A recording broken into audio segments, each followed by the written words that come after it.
SuperTalk Mississippi media production. I'll pre-record on my count. 7, 6, 5, 4, 3, 2. Roll A, fade up on A.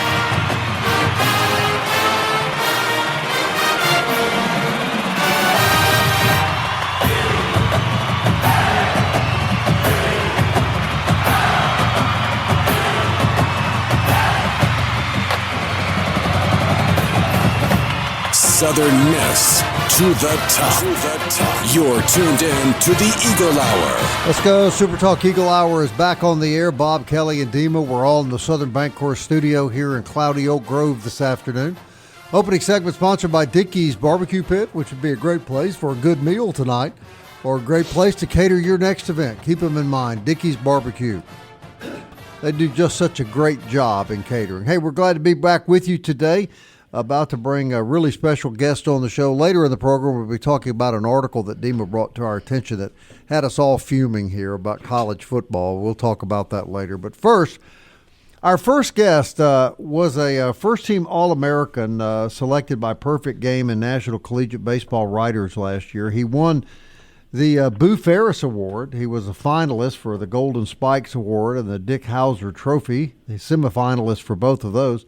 First team All-Sun Belt, All-American, ace of the pitching staff, and now a member of the Colorado Rockies. And, of course, I'm talking about J.B. Middleton. And, J.B., it is great to have you back on the Eagle Hour. Yeah, absolutely. I'm glad to do it. J.B., I named off all those things right there. When you were pitching at Benton Academy in Yazoo City, could you have ever envisioned that? Well, I lost you for a second. I'm sorry. No, I'm saying when I named off all the awards that you won, All-American awards, the best player in Mississippi. Now you're playing for the Colorado Rockies organization. When you were a young man at Benton Academy in Yazoo City pitching baseball, could you ever have envisioned all of these awards and accolades? I don't know that I say I can. I mean, it was always the dream to do what I'm doing now. It's just been a blessing and an honor to receive all those awards. When was it in your Southern Miss career that things really began to click, that you really began to think, I can do this, and I can do this at a really high level? I think it was probably my sophomore year, more towards the end of the year. Mm-hmm. Going into the summer before last year, working with Coach Oz on a few things that summer. I was really honing in on some mechanical stuff that I really needed to fix up, and just gaining that confidence that, allowed me to free up my body and, go out and pitch and win us ball games. Right. And what was it, because the guys want to get here on the conversation, but what was it that you learned the most from Christian Ostrander? He always told me that, which, he's a big mentality guy, and so if you don't have the right mindset to do something, then, you're already starting out not putting yourself in a good position. But really just believing in yourself was the biggest thing that, I took away from my time with him. JB, something about Christian Ostrander that's just so incredible is just his ability to develop pitchers. And, in the starting seasons that you started to have some appearances at Southern Miss, struggled on the mound at times, did very well at the mound at times, but then you became what you became in that final season. Can you talk about how Christian Ostrander developed you and how he develops so many other pitchers to be the best version of themselves as possible? Yeah, I think with him, I don't think it's real, cookie cut with how he is with every guy. I think everybody's different, and, there's a different approach to everybody with working on things, and he's just got a way of getting through to guys and such a great track record of success with how he does things. And for me, it was the mentality side of it. And like I said, when you have that, I think the confidence goes along with it. And I think it's like that with a lot of guys too. But just the belief in what you're doing and fully buying into the program and what he, what he has in store for you. JB, we've talked to a lot of athletes who have achieved it at a very high level. And when Bob asked you that question, could you ever envision that these things would come your way? And athletes have always told me off the record, they go, well, the truthful answer is yes, I thought I could win those things. Yes, I could envision those things. But if you tell the truth, you come off as sounding cocky and arrogant. And so we just say, no, not really. But I guess to play at the level that you're playing, you have to have a little bit of that swag. To the people who say, well, they're just, all these athletes are just so conceited and arrogant. But again, they all say, yes, I can envision that. What do you tell those people who misinterpret confidence with arrogance? Well, I think sometimes words can be, misarranged, but I think it's more confidence than being cocky. You got to have confidence in what you do. It's what makes you good at what you do. So I think some of those words can be misconstrued sometimes and turned around. Now you're going from college baseball to professional baseball now, still in your infancy in your professional career. But what are some of the things you've noticed already that might be a little different at the pro level than, say, the college level? Well, you don't have anybody sitting there holding your hand to tell you to get up and work every day. So it's kind of your lifestyle and turns into it's your job. So. You got to get up and go to work every day just like everybody else, and if you don't, then you'll be left behind. But that's not a problem for you. That hasn't been a problem for you. No, not at all. I wouldn't say so.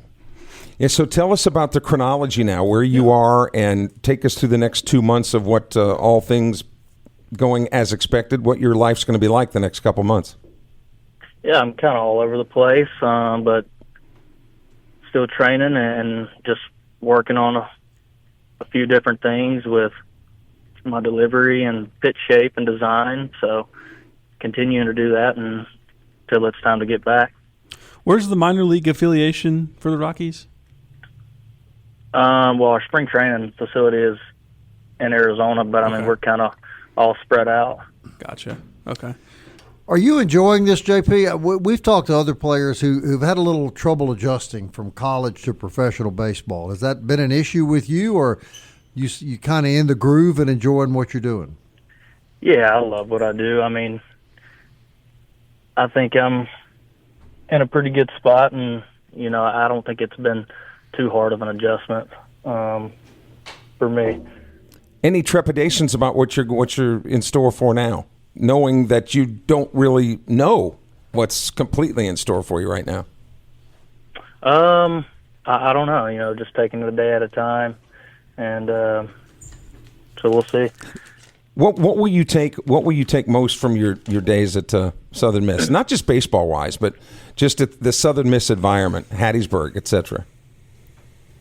Yeah, it's well. I mean, it's an awesome place to play. I mean, the fan base that we had, and just the community itself, and all the great teammates and coaches that I was able to play with. I mean, just having that to kind of look back on and draw from, and just, of course, things that I've learned from our coaches. If I ever need to take a step back to figure something out, it may have been something Coach Oz has said to me or whatever it is, I always kind of have that under my belt to, review back on. Yeah, I think one of the things in general, you're a big fish in a small pond, like when you're in Hattiesburg, and now you're a small fish in a very, very big pond. And like you said, there's nobody to really guide you and guys who have played professional ball before, they said that one of the things that drives them nuts is there's nobody really telling you what you're doing right or what you're doing wrong. So you don't really know where you stand in the pecking order necessarily in the organization that you're in. But like you said, I guess you just have to deal with that one day at a time. Yeah. Yeah, exactly. Yeah. I mean, I think that's all you can do is do what you're supposed to do, and just keep your head down and go to work. And I think if you do the right things, and it'll all work out. Well, and I think one of the things that will work out is, and unfortunately for JB, the Rockies have struggled the last couple of years. So when you're a guy trying to make your mark, it's good to maybe be with one of these clubs where you can, become important early on in your career. Right, no question. Well, JB, we wish you nothing but the very best of luck, my man, and we're grateful to you for all the times you've come on our show. We'll all be watching, and we'll all be looking forward to watching you make your major league debut here in the very near future. Well, I sure appreciate it, and thank you all for having me on and everything y'all have done.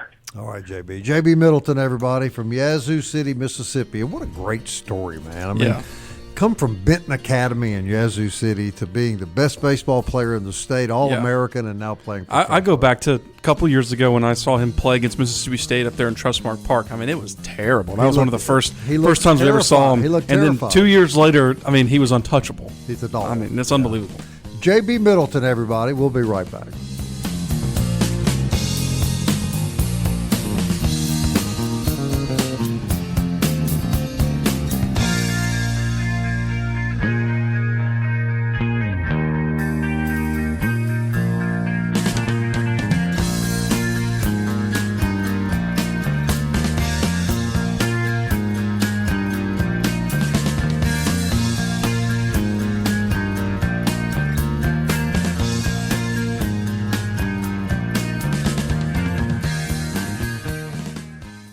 Big news from Robinson Electric Supply in Laurel. We've moved. You'll now find us directly behind our old building, right by Sawmill Animal Hospital. We're still your trusted electrical distributor, carrying everything from conduit to tape. And don't forget our full line of Milwaukee tools. Whether you're a contractor or a DIY pro, stop by the new Robinson Electric Supply at 1222 West 6th Street and see what's lighting up Laurel. Robinson Electric Supply. New location, same trusted service.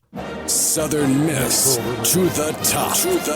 You're tuned in to the Eagle Hour. All right, I want to thank JB Middleton for joining us on the program. One of our favorite Southern Miss players, great kid.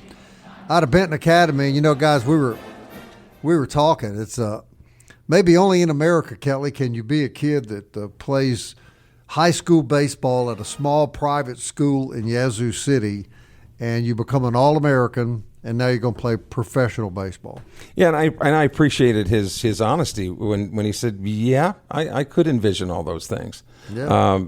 Because, like I said, the athletes do have to, if they answer it honestly, they come off as being arrogant and stuck up. But if they give you the pat answer, well, no, I've just been really lucky. That's not really the truth. Right. So, but yeah, in any sport, you got to have confidence that what you're doing, it's me against him or whatever. And because if you don't have that confidence, and I think that's a lot what he was talking about with Coach Ostrander that developed in him is that confidence to know that I'm going to get this guy out. I don't care who he is, where he's from, I'm going to get him out. And if you don't have that attitude, you're in the wrong business. All right, Dima, recite his stats, and then let's try to put where does J.B. Middleton stack up in the great history of Southern Miss pitching. Well, I want to take you back. 2023, his ERA was 8.68.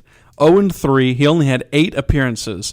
And that was the Mississippi State game that we were referencing. 2025, all right, y'all ready? 10-1, 16 appearances, 105 and a third innings pitched, 2.31 ERA. He had 122 strikeouts. That's more than one an inning. Yes, and just 25 walks. By the way. So that's about a 4-1 or almost 5-1. 27 earned runs on the season and only surrendered 8 home runs in 105 innings. So where does he stack up, Kelly, amongst other great Southern? Is he a top 10, top 5 Southern Miss pitcher? Maybe top 10. There have been some good ones because long before Dima came along, there have been some really good ones come up through. But I think the way he finished is the way that, particularly playing, and with all due respect to a lot of the older pitchers who are on that list, they weren't playing the schedules that right. J.B. Middleton and some of the other pitchers and the fact that playing. it's become such an offensive game too. Like it's not, you used to win 2-1, 3. That still happens, but you're seeing a lot more college baseball scores 11-5, 8-9-4, whatever it is. Just it's becoming such more of an offensive game, such more about you got to hit the home runs, you got to hit the doubles, and pitchers are kind of like, as long as you can contain it, as long as you're not. You're putting him in the top 10. Oh, for sure. I mean, you'd be silly to even consider him outside of the top 10 with those kind of numbers, and just the dominant. I mean, every single Friday night game, you thought you were going to win last year. Oh, yeah. Like, you wasn't even a question of, JB's on the mound. You're going to win. Right. And I think, Tanner Hall could be in that discussion in the top 10 for sure. I mean, I think both Tanner Hall and JB Middleton have an argument to be in the top 5. And I think one of the things about JB Middleton that needs to be noted as well is he's not an imposing guy. No, he's not a big kid. He's not a 6'7" guy that's coming at you at that launch angle, the pitching angle. He's just an average size guy, and when you are that average size guy, you're not intimidating the guy at the plate just merely by a true like ace, Justin Storm. Could intimidate. For example, you. right? A true ace to me is somebody on Friday night. You're just like, we're gonna win, and that was him. And that was JB Middleton. And before that, it was Tanner Hall. Yes, we're spoiled. And like Billy Oldham had his degrees of that when he was starting on Friday nights back in that 2024 season. But I don't think he had it to the level of J.B. Middleton or Tanner Hall. No, I don't think so either. I don't think he quite had the skill that they have. No, I mean, he's still a phenomenal pitcher. And I think you salute the baseball program at Southern Miss and J.B. Middleton in the fact that he stayed and developed. And in this 100%. And this new landscape of college 100%. Sports we're in now, 100%. It doesn't seem to be about development. Well, it shouldn't be any shock because not many players leave out of that program over down the street there. No. I mean, you can only really think of one player in the last. We don't mention his name on the show. Now, Kelly, how hard is it going to be to replace J.B. Middleton? Dima just described it perfectly. Oh, Friday night we'll win JB's pitcher. Yeah, I mean that's how you thought. Where do you go from? Yeah, but the program is so healthy right now. I think it's one word can sum it up. Next. Yeah. Who's next? Yeah. I mean, there'll be plenty of guys. And the good news for Southern Miss fans is the projected Friday night guy right now is a fourth-year returner. So, in Colby Allen, who is obviously going to have all the stuff he's always had, and he's also pieced in a changeup to all of the other stuff that's already been lethal throughout the last few years. And so we'll be able to see finally a Colby Allen starting pitcher more than likely on a Friday night. And then you're bringing back Graydon Harris, of course, the lefty freshman who was just phenomenal last season. He's back for his second year. And then you got the Tennessee transfer in, Thomas Crabtree, who more than likely might be your Sunday guy. And then you got a whole plethora of other players who could be your midweek guy in a Camden Sundstrom. Let me just say, guys, they're going to be fine. Like I said, next. I think they're going to win a few games. Yeah. And 15 years down the road, when you ask the trivia question, name the last 4-year starter at Southern Miss, it's going to be a baseball player. Yeah. Because there's no question. In basketball and football, there's no question. The days of 4-year starters are gone forever. No, you're right. Is that not too, Kelly, one of the things that makes it still remain the purest of college sports, you think? Baseball, I mean. For me, it does. For me, but it again, does. I'm old, and I was raised a certain way. Well, you're young, Dima. I mean, how important is that to you that you see a program like this that the kids don't transfer out, that they stay here and develop? Well, as a writer, it's a lot easier too. But I'm just kidding. Yeah. But it's important. I mean, you saw Carson. I think Carson Pato is a great example. Came in here as a freshman. If he would have, and obviously he wasn't going to. Let me just say hypothetically, if he would have transferred out in his freshman year, I mean, it'd been like, okay, he became a good player. beloved figure. Exactly. Like I walked down to the Roost in one of Carson Pato's final games. Those kids out there who he would be back with the right field, who said he would be throwing ball. They were bawling their eyes out, that it was one of his final games at the Pete. And like that matters. Like that's a part of sports that matters, that you don't have, like Southern Miss football is going to have 70 new players that nobody really knows. You start to develop a friendship and a connection to them over the season, but there's something to a 4-year relationship with Carson Pato. That's right, and that's what made college sports so special in my view. Yes. And I think we're going to talk numbers later on in this program in many ways, shapes, and forms. But one number I'd like to know is of the football players that have now left this program, how much? And I'm being serious when I ask this question. How many of them that have gone would even remember the name M.M. Roberts Stadium? Well, no, and you bring this to my mind. Guys, when we watch NFL football, how at the start of the games they'll go through the starting lineups and they'll go, Kelly Center, Iowa State, Demo Mixon, Southern Miss. What do they say now?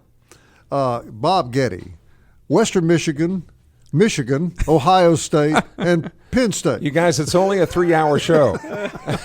Well, what school do you claim anymore? Your high school.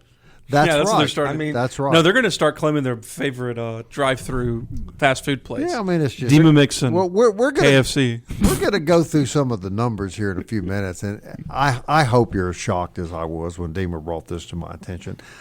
And I don't mind saying, I think it's sinful. I just think it has destroyed college football. And I didn't want to just pick on football. The same I'm saying of basketball. Basketball is true, too. Yeah, how many basketball players that were here one year would even remember the name of Reed Green Coliseum? 100%, Kelly. 100%. And I just think that's tragic. But, you know, here we are, the old Muppets up there complaining again. Yeah, Have you seen have they started renovation over there?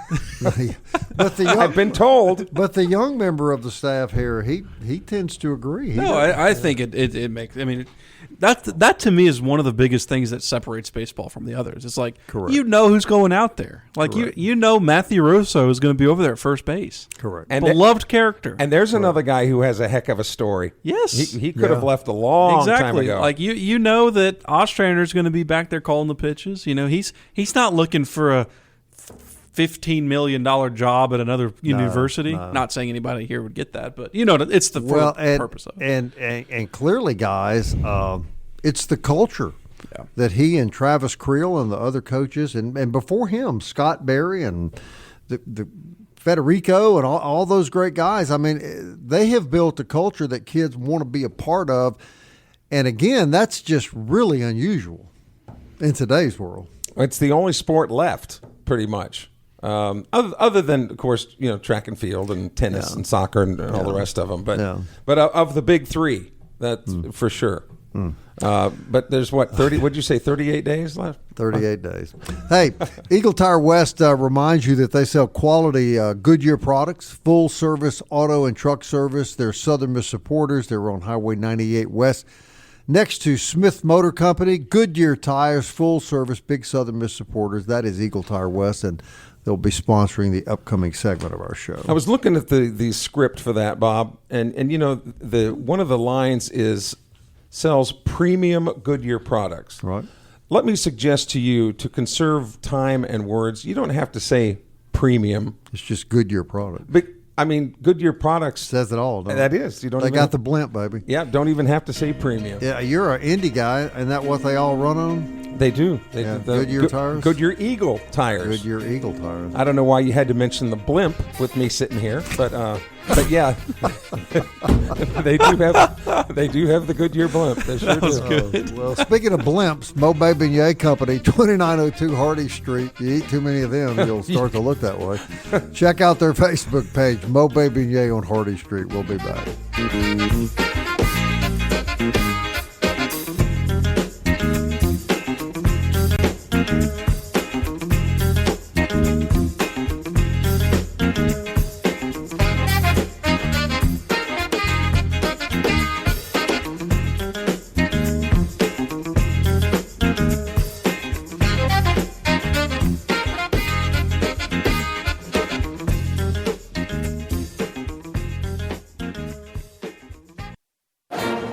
Eagle Hour. Southern Miss to the top.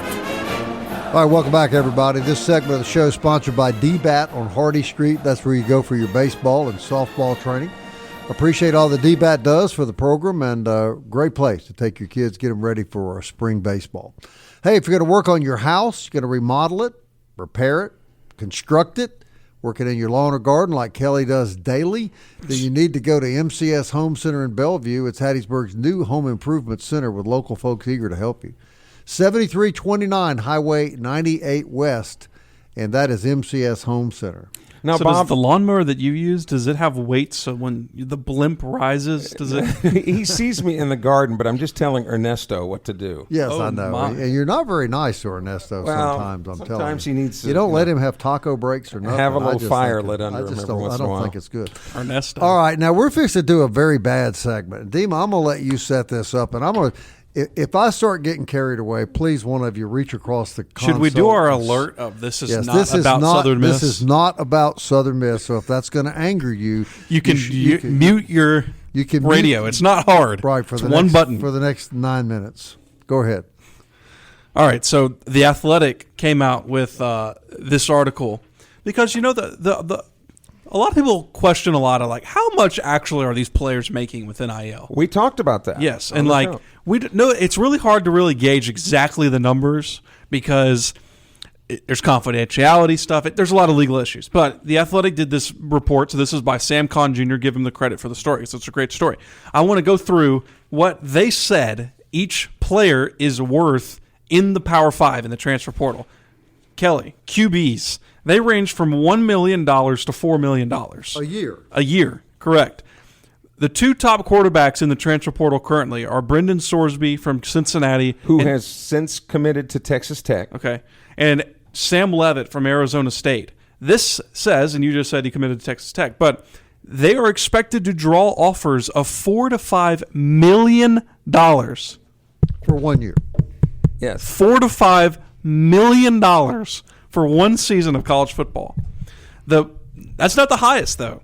Drew Mestemaker, who's the North Texas transfer going to Oklahoma State, he has signed a 2-year, $7.5 million contract at Oklahoma State.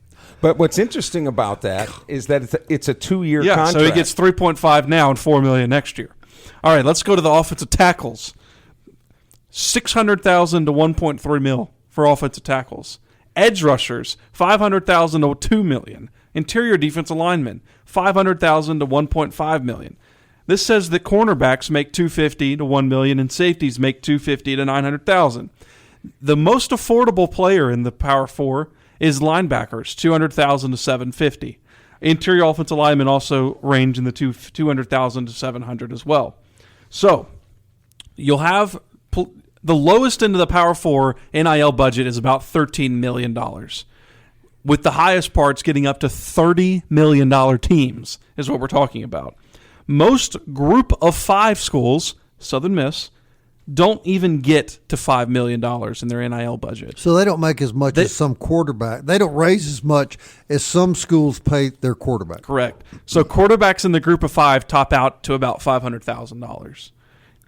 Schools in the group of 5, your average school budget will be about $3 million.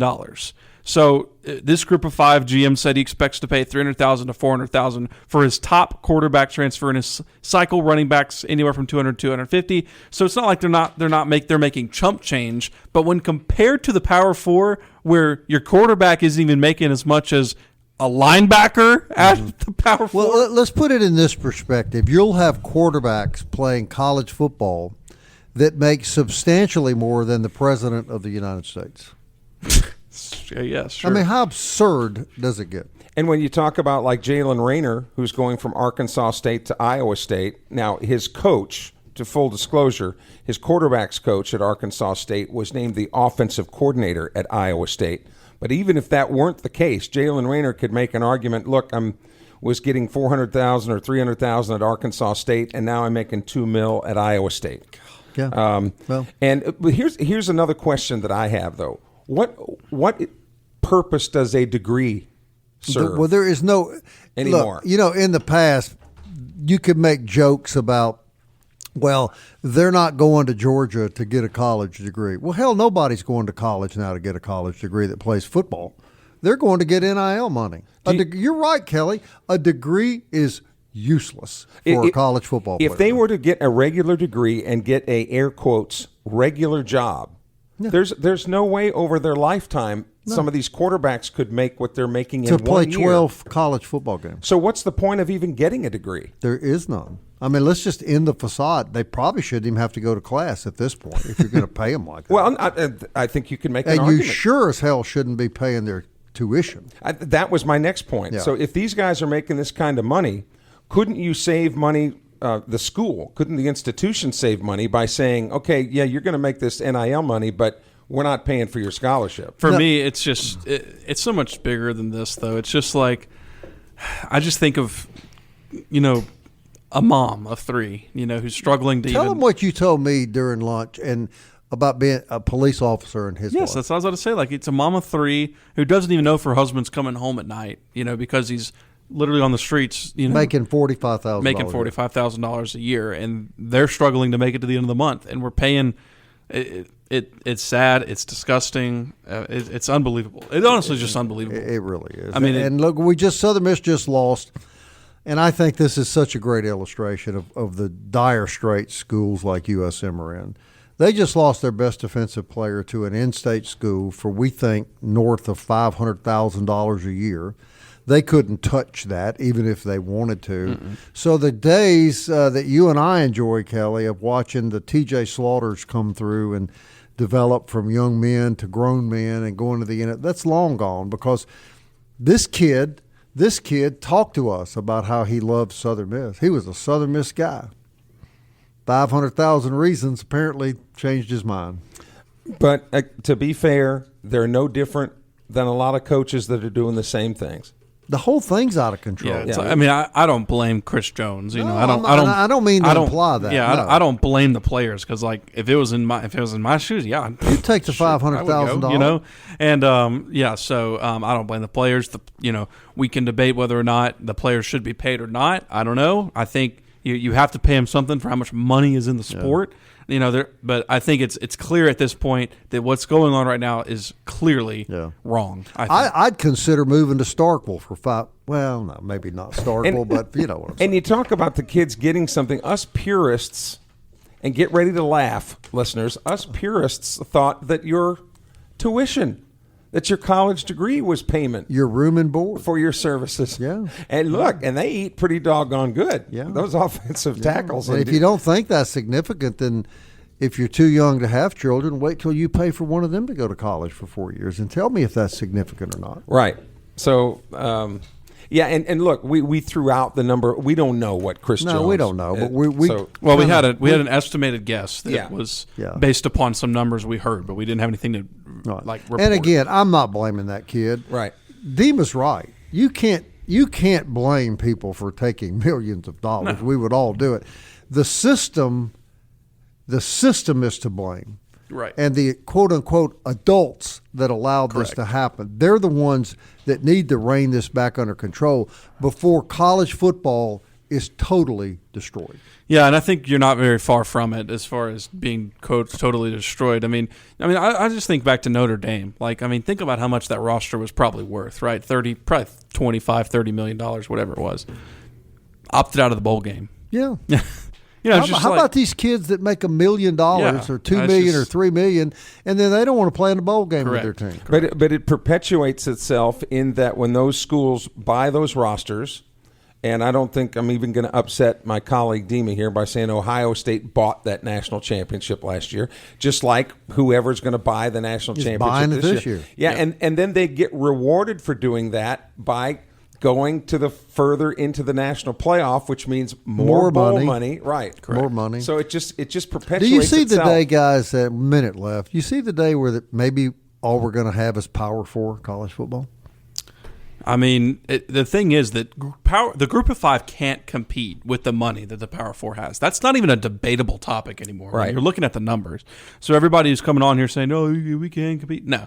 It's not even a debatable topic anymore. No. So the debate is whether or not you think the Power Four should just kind of do their own thing. Would that be better for college football? I don't know where I stand on that issue, but there's no debate at this point that the Group of Five has no business being in the same financial market share as the Power Four is. And if the NCAA is not going to do it, then can we get some Group of Five ADs to step forward and say, well, if you're not going to do it, or maybe presidents, that we're going to do it. Maybe presidents should step up a little bit, show some leadership, and get this done. Yeah, instead of just letting it perpetuate and get worse and worse and worse and worse. Yeah, I mean, Southern Miss lost upwards of 50 players on their team.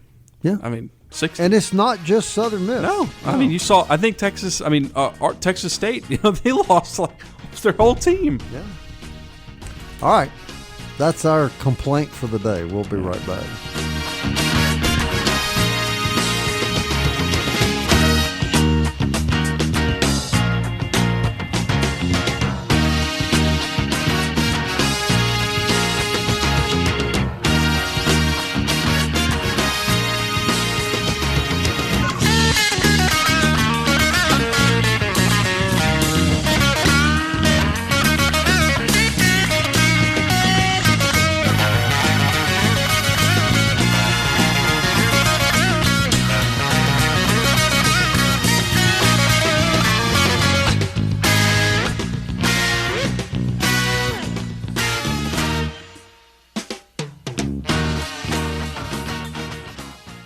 Big news from Robinson Electric Supply in Laurel. We've moved. You'll now find us directly behind our old building, right by Sawmill Animal Hospital. We're still your trusted electrical distributor, carrying everything from conduit to tape. And don't forget our full line of Milwaukee tools. Whether you're a contractor or a DIY pro, stop by the new Robinson Electric Supply at 1222 West 6th Street and see what's lighting up Laurel. Robinson Electric Supply. New location, same trusted service. You're tuned in to the Eagle Hour. The Eagle Hour. Southern Miss to the top. All right, everybody. 4th Street Bar Grill sponsors the fourth segment of the program every day. Great place for lunch or dinner. Great place to catch all the ball games. And, man, there are plenty of them this weekend, so make sure that you pay a visit to 4th Street. Hey, Forest Health reminds you that keeping up with your favorite team is always fun, but never forget the most important player. Get an annual physical to kick off the new year. Be sure your health is as good as it can be. Forest Health can help you with expert medical care closer to home. ForestHealth.org, and I just can't emphasize how happy we are to have them part of the Eagle Hour. SuperTalk Eagle Hour podcast on Apple, Audible, Spotify, Stitcher, TuneIn, YouTube, or Alexa or Siri will play the SuperTalk Eagle Hour for you. All right, Dima, a little bit of news. I want you to recite what you just told us about transfers to the University of Memphis. And then, of course, there's some news that the Southern Miss picked up a kid. Yeah, so Memphis has signed 15 players in the portal, 13 of them coming from Southern Miss. So not a big surprise there because we all knew that Huff was going to take several of his players here. And, of course, now he's making up their whole transfer roster. Southern Miss players. Right. So 3 schools in 3 years for the coach and the players. Correct. So Southern Miss did just land a good offensive line transfer from Louisiana Tech, Toby Mueller, coming over from La Tech, 6'5", 325 over there at Louisiana Tech. So he's going to have 4 years of eligibility remaining. So I don't see if he had any playing time at Louisiana Tech. So maybe a depth piece for Blake Anderson's team. But as of right now, they really don't have any offensive linemen. So it's probably just going to be a player, at least a player who has D1 experience. They also signed a defensive lineman, Raymond Pernis, and he is 6'5", 250 out there. So Raymond Piernis, and I mentioned him yesterday as someone that they had offered. So did it in fact sign him. So tell me this, guys. I read this morning, and I won't name the schools. They're up north. They had a list of these are Mississippi schools, by the way. Had a list of people. I'm talking about a long list of people already signed in the portal, and I don't see that coming out of our athletic department right now. Should I be concerned about that? No, I wouldn't be concerned. I mean, it's very clear what Southern Miss's strategy is in the portal right now, and that's to land all these JUCO players while the big boys, Power 4, get all of the players, that are going to take all the money, basically. Mm-hmm. And then Southern Miss is going to get what's left from that. Yeah, okay. Which I think is their strategy, which personally I think it's a pretty dangerous strategy. But we'll see. We'll see what happens. But, of course, they got to turn over the roster 60, 70 new players. So they're going to have to get all the players they can get. And the guys that left Southern Miss to go to Memphis, and you said, 13? And actually, Bob, this makes sense. This will be their 3rd school in 3 years. But I understand they're traveling to become travel agents. They're studying to become travel agents. So this will be great for them. Great experience, Yeah. I'm just one that I don't think we owe any debt of gratitude to Charles Huff. That's just my opinion. I think he came in here and won some games, yes, left the program, took everybody he could get his hands on when he left, and just left this school as high and dry as any coach in Southern Miss history has ever left it. Is that an exaggeration, Dima? I mean, you could definitely make that argument, for sure. And we paid him handsomely. Yeah, to do that to us. Thank you very much, Kelly. Great point. But that just goes to show you how messed up the whole thing is. $950,000 for that. To take the football team after a year. Yeah, you want me to mess something over? I'll do it for $200,000. Oh, yeah, I'm in for $150,000. Okay. I can screw things up pretty good for $150,000. This radio show is living proof. I ain't making Hey, $150,000. Jacayla Johnson was named Sun Belt Conference Player, Women's Player of the Week. Well, she should have Johnson, been. after her 30-point game, of course, on Saturday. But she led the Sun Belt in scoring with 56 total points over the weekend, 28 points a game. So good for Jacayla Johnson. Both men's and women's teams that they're going to play in the MAC Sun Belt Challenge have been announced. The men play Kent State on February 7th. That'll be at home. And as we broke on the Eagle Hour yesterday, the women's basketball team will play Toledo in the MAC Sun Belt Challenge. Yes, that was a big secret. Yes. But we only kept it between us. Only between us, yes. Yeah, yes. we wouldn't tell anybody. No. We appreciate Coach Bilderback coming on, too. She might not be back. She may not come back, no, after that. No, I texted her later on, and she goes, "Oop, I didn't think I was supposed to say that." And I said, "I don't think they're going to fire you." And she said, "I hope not." No, I don't think she needs to be too concerned about that. That right now is, there's a little bit of a bright spot, I think, in basketball right now for both the men and women. The bright spot's the ceiling. I think it's getting fixed up. Who knows? No. That's not going to happen. You know that. You know that. When is construction starting, Kelly? Are you aware? I don't know. Actually, a song is coming out about the Reed Green renovations. No. It's called The 12th of Never. Is it? Did Helga write that one? Helga. Yeah. Yes, that was a Kelly named. I had a name suggestion for Demon, his young wife's upcoming child, Helga. And we were both sitting there going, where did that come from? He just out of the blue. Well, if it's a girl, you could name it Helga. Well, how many other people are naming their kids Helga? Right? There's a reason for that. Well, they don't want their daughters to be identified as East German shot putters. Shot putters. Yes. No offense to anyone who's listening. East Germany doesn't already shot putters. East Germany doesn't exist anymore. By the way, Bob. Oh, that's right. I've got to catch up. I'm a little behind. Goodness. Back tomorrow at 1:00. Maybe you will be too. Southern Miss to the top.